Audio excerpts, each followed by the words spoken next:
작년에 이어서 올해도 온 나라와 국민들이 코로나 팬데믹으로 인해서 많은 어려움과 고통을 겪고 사회가 항상 어수선한 가운데서 이렇게 한 해가 다 저물어가고 오늘 마지막 주일을 맞이하였습니다. 모든 일에는 시작이 있고 마지막이 있습니다. 올해도 지난 1월에 시작을 하였는데 이제는 마지막 달, 마지막 주일까지 온 것입니다. 우리 개인의 인생도 시작이 있었으니 마지막이 있을 것입니다. 어쩌면 해가 바뀐다는 것은 이와 같이 모든 일에는 끝이 있다는 것을 적어도 1년에 한 번씩은 깊이 생각하며 살라는 하나님의 섭리인지도 모릅니다. 우리가 항상 기억해야 할 것은 우리 인생에는 언젠가 마지막이 온다는 사실입니다. 그리고 또한 이 세상의 역사도 하나님의 창조로부터 시작하여 언젠가 종말과 마지막 심판이 있을 것이라는 사실입니다. 오늘 시편 39편은 다윗의 시입니다. 제목에 따로 배경을 설명하고 있지는 않지만은 내용으로 보아서 이 시는 다윗이 매우 중한 병에 걸려 있는 상태에서 쓴 시입니다. 거의 죽음을 느끼고 죽음을 생각할 정도의 중한 병인 듯합니다. 13절 보면 그런 병에서 자기를 구해달라고 하는 기도를 하나님께 드리고 있습니다. 주는 나를 용서하사 내가 떠나 없어지기 전에 나의 건강을 회복시키소서. 이 구절에서 이 시를 쓴 다윗의 배경과 사정을 우리가 많이 알아볼 수 있습니다. 먼저 맨 마지막에 내가 떠나 없어지기 전에 나의 건강을 회복시키소서 하고 간구하고 있는 것을 보아서 그가 지금 처해 있는 고난과 현실은 곧 중한 병의 문제임을 알 수 있습니다. 떠나 없어질 것을 느낄 만큼 거의 죽음을 목전에 두고 있는 그런 상태까지 이르렀다는 것입니다. 그리고 13절 맨 앞에서는 주는 나를 용서하사 하였습니다. 이 말로 보아서 다윗은 지금 자기가 처해 있는 이 병과 고난이 자기의 죄 때문이라고 생각하고 있습니다. 앞서 10절에서도 주의 징벌을 나에게서 옮기소서 주의 손이 치심으로 내가 실망하였나이다. 이렇게 자기의 고난이 하나님의 징벌임을 고백하였습니다. 또 9절에도 보면 내가 잠잠하고 입을 열지 아니함은 주께서 이를 행하신 까닭이니이다. 그는 이렇게 자기의 고난을 대해 사람을 향하여 원망하거나 불평하지 않았습니다. 그것이 하나님께서 하신 바였기 때문입니다. 주께서 이를 행하신 까닭이니이다. 그리고 그는 하나님에 대해서도 불평할 수 없었습니다. 왜냐하면 그 고난이 자신의 죄 때문임을 알았기 때문입니다. 선지자가 책망을 하였든지 다윗 스스로가 자신을 깨달았든지 그건 알 수 없으나 아무튼 그는 자기에게 닥친 이 중병이라고 하는 고난이 자기의 죄 때문임을 고백하며 하나님의 용서를 구하는 회개를 하고 있습니다. 주는 나를 용서하사 내가 떠나 없어지기 전에 나의 건강을 회복시키소서. 이것이 이 시의 배경이고 중요한 특징입니다. 우리는 성경에 기록된 다윗의 생애 가운데서 이 시의 배경이 되는 배경과 관련된 사건이 어떤 것인지는 알 수 없습니다.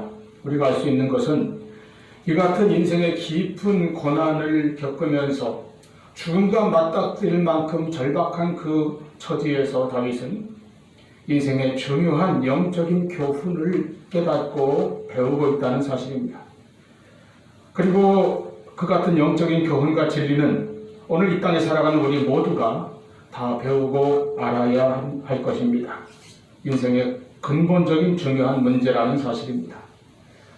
다윗이 지금 죽음을 생각할 만큼 절실한 처지라면 그때야말로 인간은 가장 마음이 낮아지고 겸손해지고 진실해지는 순간일 것입니다. 그 순간의 고백은 그러므로 올 한 해의 마지막 주일을 지키고 있는 우리들이 역시 겸손하게 함께 생각해 보아야 할 영적 교훈이 될 것입니다. 첫째는 인생에는 반드시 종말이 있다는 사실입니다. 4절에 여호와여 나의 종말과 연한이 언제까지인지 알게 하사 내가 나의 연약함을 알게 하소서. 나로 하여금 나에게 종말이 있다는 것을 알게 해달라고 하는 간구입니다. 다윗은 지금 그야말로 인생의 종말을 자기 몸으로 느끼면서 모든 인생에는 이렇게 종말과 연한의 마지막이 있다. 이 연약함을 깨닫고 있다는 것입니다. 인간은 누구나 공평하게 언젠가는 죽음 앞에 서야 할 것입니다.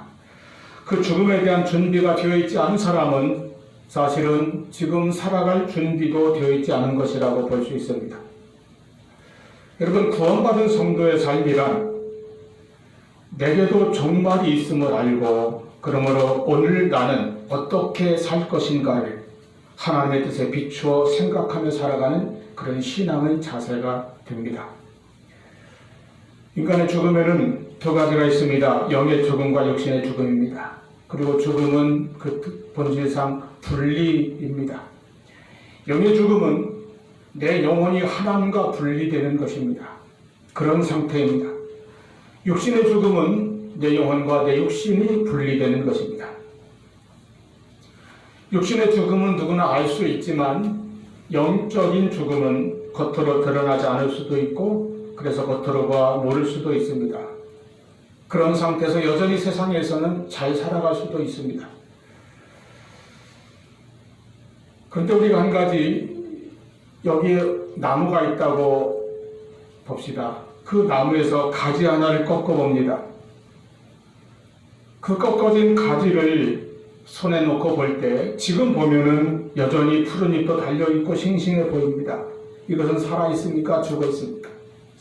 지금 그 꺾어진 상태로도 상당히 오래 보존될 수 있습니다. 꽃도 막 꺾었다고 해서 당장 시들어 버리지는 않습니다. 계속 아름답게 얼마간 유지가 되지 않습니까? 그러니까 그렇게 꺾은 꽃을 가지고 아름다운 꽃꽂이도 하고 그럴 수 있는 것입니다. 그렇지만 죽은 것은 죽은 것입니다. 나무로부터 분리되는 순간 죽은 것입니다. 그냥 겉모습만 남아서 조금 더 유지될 뿐입니다. 정도의 차이, 시간의 차이만 있을 뿐인 것입니다. 이 세상에서 아무리 많은 것을 소유하고 누린다 할지라도 하나님과 분리되어 있는 영혼은 영적으로 죽은 것입니다. 그렇게 하나님으로부터 떨어진 채로 분리된 채로 이 세상에서 70년, 80년 혹은 90년, 100년을 살 수도 있습니다. 그리고는 결국 누구나가 그렇듯이 육신의 죽음도 결국 맞이할 것이고 그 후에는 하나님의 심판과 영원한 죽음이 올 것입니다.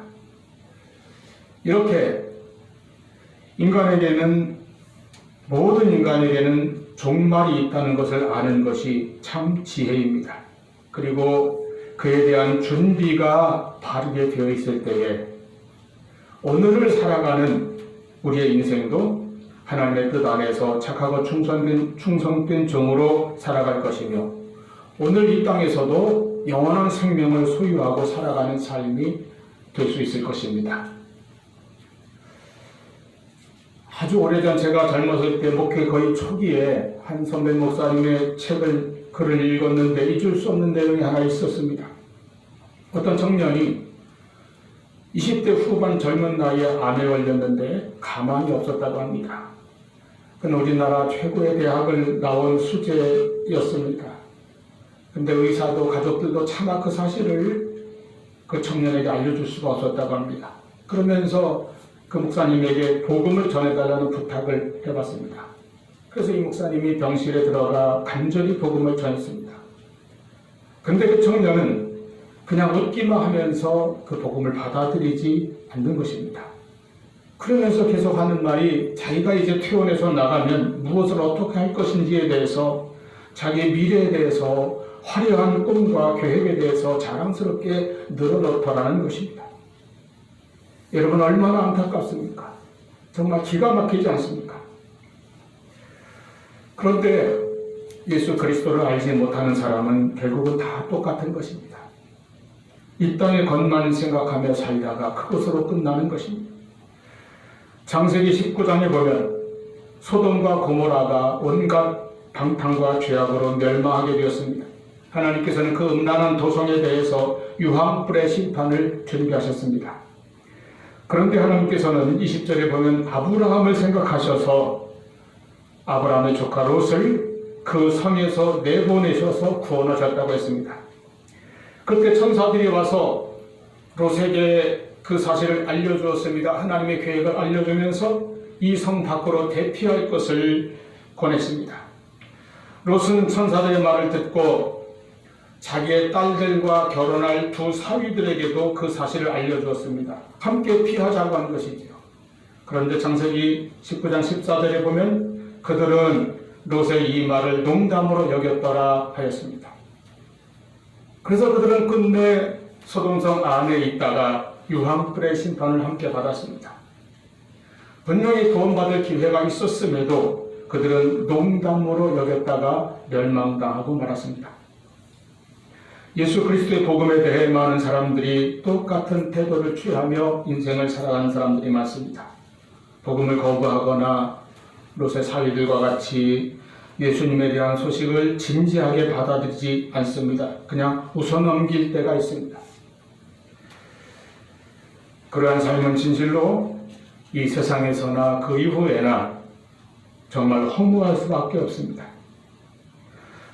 지금 많은 사람들이 정말 열심히 살고 있는데 그 모든 치열한 삶에는 결국 끝에는 종말이 있음을 알고 그 종말에 대한 준비가 바르게 되어 있어야 할 것입니다. 여러분, 모든 인생에 종말이 있지만 그렇다고 그것이 모든 인생을 그저 허무한 것으로 만들어버리는 것은 아닙니다. 예수 그리스도를 믿으면 우리는 영원한 생명을 소유하게 되고 영원한 나라에서 살아가는 삶이 될 것입니다. 그래서 그는 이 세상에서의 인생도 삶의 허물을 극복하고 언제라도 종말을 준비하는 지혜롭고 창조적인 삶을 살아갈 수 있습니다. 그리고 나아가서 종말에 대한 두려움까지도 극복하며 담대하게 살아갈 수 있는 것입니다. 그러므로 누구에게나 가장 분명한 종말에 대한 확실한 준비가 되어 있는 것이 인생의 지혜입니다. 그리고 그 가장 확실한 준비, 확실한 해결책은 구원자, 우리의 구주로 오신 예수 그리스도를 믿는 것입니다. 그때 그는 이미 종말을 넘어서 구원과 영생을 소유하고 이 세상을 살아갈 수가 있습니다. 그런 분들은 그야말로 잠을 자다가 깨어나도 천국에서 깨어나는 복된 삶이 될 것이고 복된 종말을 맞이할 수 있을 것입니다. 1800년대 후반 조선 말기죠. 최봉석이라고 하는 평양의 한 관리가 공금횡령 사건에 연루되어서 평안북도 삭주라고 하는 오지로 유배를 갔습니다. 귀향을 간 것이죠. 그곳에서 울분에 차 술로 세월을 보내던 그 어느 날 한의사였던 백유계라는 분에게서 전도를 받고 예수님을 믿게 되었습니다. 예수를 믿고 보니 그 복음이 얼마나 좋은지 오늘 은혜를 충만히 받았습니다. 그래서 40이 다 된 늦은 나이에 신학교에 입학을 했습니다. 평양신학교에서 말씀을 공부하고 전도자가 되었습니다. 얼마나 불같이 뜨겁게 복음을 전하고 능력 있게 사역을 하였는지 별명이 최권능 목사님이라고 불리웁니다. 이분이 바로 일제시대 때 예수천당 불신 지옥이라는 유명한 전도 구호를 길에서 큰 소리로 외치고 다닌 분입니다. 그 일로 일본 순사들에게 끌려가 매도 맞고 많은 고초를 겪었습니다. 나중에는 신사참배를 거부하다가 역시 끌려가서 감옥에 갇히고 극심한 고문을 당했습니다. 그때 몸이 너무 상해서 일본 경찰들도 병보석으로 석방시킬 수밖에 없었다고 합니다. 그러나 그 후유증이 너무 심해서 해방되기 1년 전인 1944년에 세상을 떠나셨습니다. 순교라고 볼 수 있죠. 이 최건능 목사님이 임종시에 불로앉은 가족들과 교인들에게 이렇게 말했다고 합니다. 하늘나라에서 전보가 왔어. 빨리 오래. 나 이제 간다. 우리 아름다운 천국에서 다시 만나자. 누구에게나 있는 종말이지만 여러분, 이분과 같은 종말은 얼마나 아름답습니까? 사랑하는 성도 여러분, 1년의 마지막이 이렇게 오듯이 우리 인생의 종말이 있음을 기억하십시오. 여호와여, 나의 종말과 연한이 언제까지인지 알게 하사 내가 나의 연약함을 알게 하소서. 다윗의 이 기도가 믿는 자의 기도, 성도의 기도입니다. 삶의 종말에 대해 준비가 되어 있지 않다면 우리 각자의 앞날이 얼마나 불안하고 인생이 허무하겠습니까? 예수 그리스도를 믿음으로 우리 자신의 종말에 대해 올바른 준비를 분명하게 하시기를 바랍니다. 구원의 확신을 가지고 늘 담대하게 살아가시기를 바랍니다. 그때 이 세상에서의 인생도 가장 복되고 보람차고 아름다운 삶이, 귀한 삶이 될 것입니다. 두 번째로, 우리가 살아가는 중에는 헛된 일로 소란하고 분유한 일도 많다는 사실입니다. 6절에 진실로 각 사람은 그림자같이 다니고 헛된 일로 소란하며 재물을 쌓으나 누가 거둘는지 알지 못하나이다 했습니다. 5절에도 사람은 그가 든든히 서 있는 때에도 진실로 모두가 허사뿐이니이다 이렇게 고백합니다. 다윗은 젊은 날부터 매우 치열하고 파란만장한 삶을 살았습니다. 물론 참 많은 일도 했습니다. 이스라엘의 가장 위대한 성군으로 평가되는 왕이만큼 밖으로는 많은 민족들을 물리쳐서 나라를 평안하게 하고 평화시대를 다졌습니다. 이스라엘 역사상 영토가 가장 넓게 확장되었던 시기가 바로 다윗과 솔로몬 시대입니다. 한마디로 이스라엘 역사의 황금기라고 할 수 있죠. 이런 정치적인 지적도 많지만 신앙적으로도 그는 하나님을 찬양하고 경배하며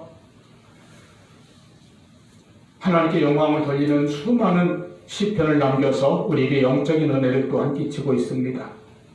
그랬던 다윗이 지금 육신의 중한 병으로 죽음까지 생각해야 하는 그런 지경에 이제 처해 있습니다.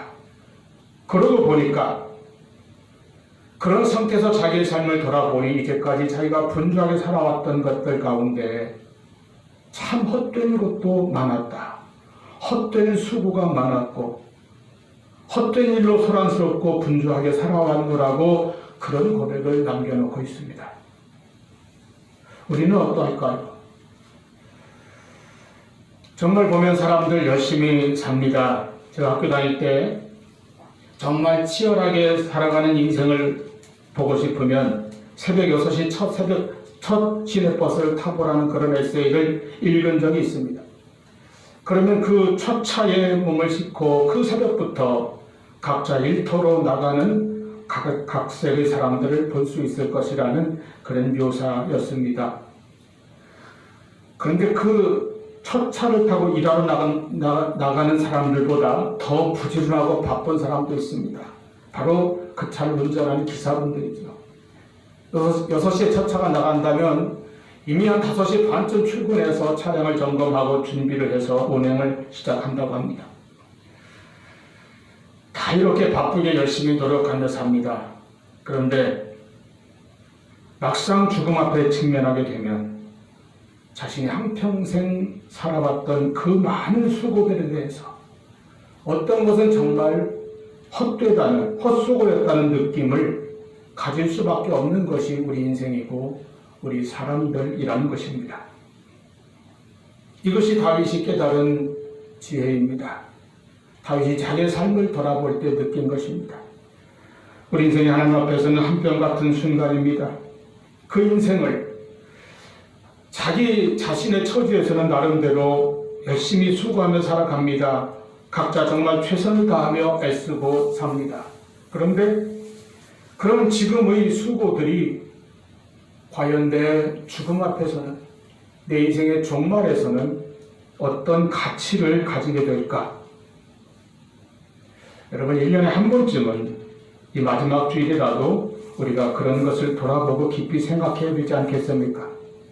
그래서 정말 가치 있고 의미 있는 삶을 살아가도록 하나님 앞에서 하나님께 인정받을 수 있는 그런 삶을 살아가는 영적인 지혜를 얻어야 하지 않겠습니까? 저마다 바쁘기는 바쁜데 무엇 때문에 그렇게도 바쁩니까? 누가복음 12장에 예수님의 비유 가운데 한 농부가 나옵니다. 부자라고 했으니까 농사를 아주 크게 대규모로 짓는 사람입니다. 어느 해에 큰 풍년이 들었습니다. 수확이 이전에 비해 월등 많았습니다. 창고가 좁아서 허물고 다시 지어야 할 정도로 그만큼 큰 수확을 거두었습니다. 그런 수확이 있기까지 이 농부가 1년 동안 정말 얼마나 열심히 일하고 부지런하게 노력했겠습니까? 많은 수고를 기울였을 것입니다. 그 결과 그렇게 풍성한 소득을 거둘 수 있었습니다. 그런데 주님께서 말씀하십니다. 하나님께서 그날 밤 그 사람의 영혼을 데려가 버리시면 그 모든 준비한 재물이, 쌓아둔 재물이 누구의 것이 되겠느냐? 바로 다윗이 5절에서 바로 그렇게 기도하지 않았습니까? 진실로 각 사람은 그림자같이 다니고 헛된 일로 소란하며 재물을 쌓으나 누가 거둘는지 알지 못하나이다. 내가 그렇게 헛받음 노력하며 쌓아놓은 것이 결국은 영원히 내 것이 되지 않는다는 것입니다. 그렇다면 그것을 위하여 땀 흘린 그 수고들이 어떤 의미가 있겠습니까? 그 비유에서 예수님의 결론은 이것입니다. 누가복음 12장 21절, 자기를 위해서만 재물을 쌓아두고 하나님에 대하여 부여하지 못한 자가 이와 같으니라. 다윗이 지금 죽음의 측면에서 삶의 진정한 가치와 의미를 깨닫게 되는 것은 이것입니다. 인생의 가장 소중한 가치는 바로 하나님 안에 있다는 사실입니다. 우리 인생은 한 번뿐이며 실로 유한한데 우리는 평생 무엇을 위해서 그렇게 수고하며 살아갑니까?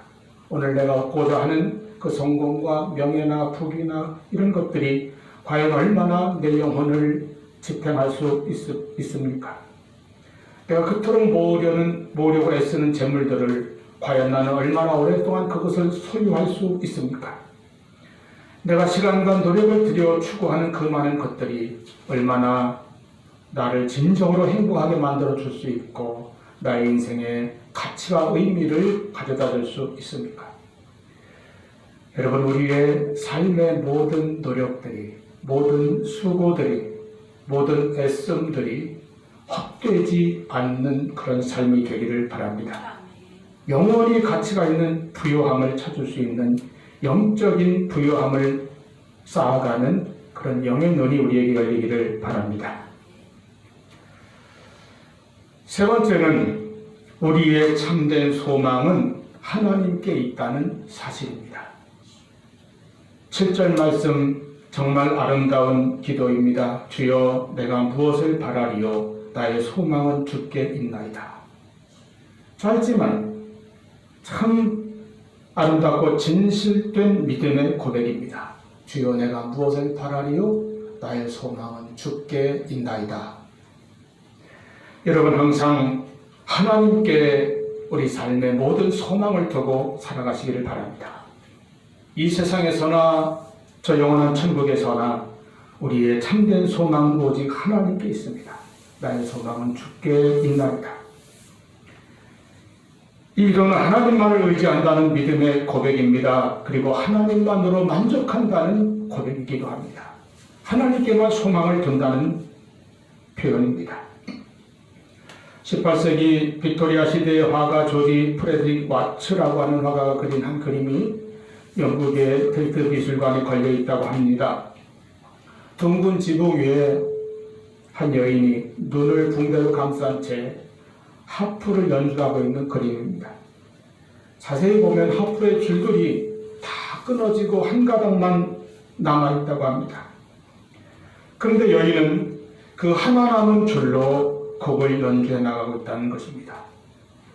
그런데 그 작품의 제목이 소망입니다. 우리 인생에서 어려운 환경과 역경이나 시련을 만날 때 그래서 내 인생의 여러 줄들이 하나하나 끊어지는 아픔을 겪을 때가 있습니다. 실망과 좌절만 남아있는 것 같이 느껴질 때도 있습니다. 내가 믿었던 줄, 의지했던 줄들이 다 끊어질 때가 있습니다. 그때에도 하나 남아있는 줄이 있는데 그것이 바로 소망입니다. 우리 하나님께 두는 소망이요, 하나님만 의지하는 믿음입니다. 그 줄 하나 있으면 우리는 여전히 인생의 곡을 아름답게 연주해 나갈 수 있는 것입니다. 하나님께 소망을 두는 그 신앙이야말로 우리 인생의 실패나 낙심이나 좌절, 많은 상처들을 딛고 일어날 수 있도록 붙들어주는 힘입니다. 끊어지지 않는 줄입니다. 내가 잘 될 때에도 우리의 소망은 하나님께 있습니다. 내가 실패하고 넘어졌을 때에도 우리의 소망은 하나님께 있습니다. 내가 건강할 때에도, 내가 병이 들었을 때에도, 내가 연약하고 나에게 닥쳐온 문제들이 어렵고 벅차게 느껴질 때에도 우리의 소망은 하나님께 있습니다. 나에게 종말이 닥쳐온다 해도 나의 영원한 소망은 하나님께 있습니다. 이 믿음 위에 굳게 서시기를 바랍니다. 갑작스럽게 닥쳐온 이 강추위도 며칠 지나면 풀릴 것입니다. 우리 인생에도 갑작스럽게 원치 않는 어려움이 닥칠 때가 많습니다. 하지만 결코 낙심하거나 포기하지 마십시오. 우리에게는 분명 영원한 소망의 줄이 항상 있습니다. 절대 끊어지지 않는 것이 하나님의 사랑입니다. 로마서 8장 37절로 39절 말씀, 그러나 이 모든 일에 우리를 사랑하시는 이로 말미암아 우리가 넉넉히 이기느니라.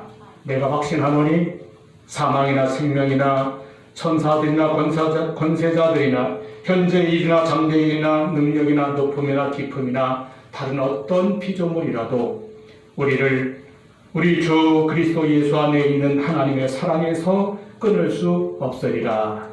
할렐루야. 믿음이란 바로 나의 소망이 주께 있음을 아는 것입니다. 나의 소망은 주께 있나이다, 이렇게 고백하는 것입니다. 이것이 우리의 신앙입니다. 하나님께 모든 소망을 두고 살면 어떤 고난이나 어려움 가운데서도 끝까지 인내하며 승리할 수 있는 힘을 주실 것입니다. 그리고 정말의 때에도 우리를 영원하고 참된 소망의 나라로 인도하실 것입니다. 여러분, 하나님께 소망을 두고 내년에도 힘차게 믿음의 삶을 살아가시기 바랍니다. 세상 끝날까지 주께서 항상 우리와 함께 하실 것입니다. 기도하시겠습니다.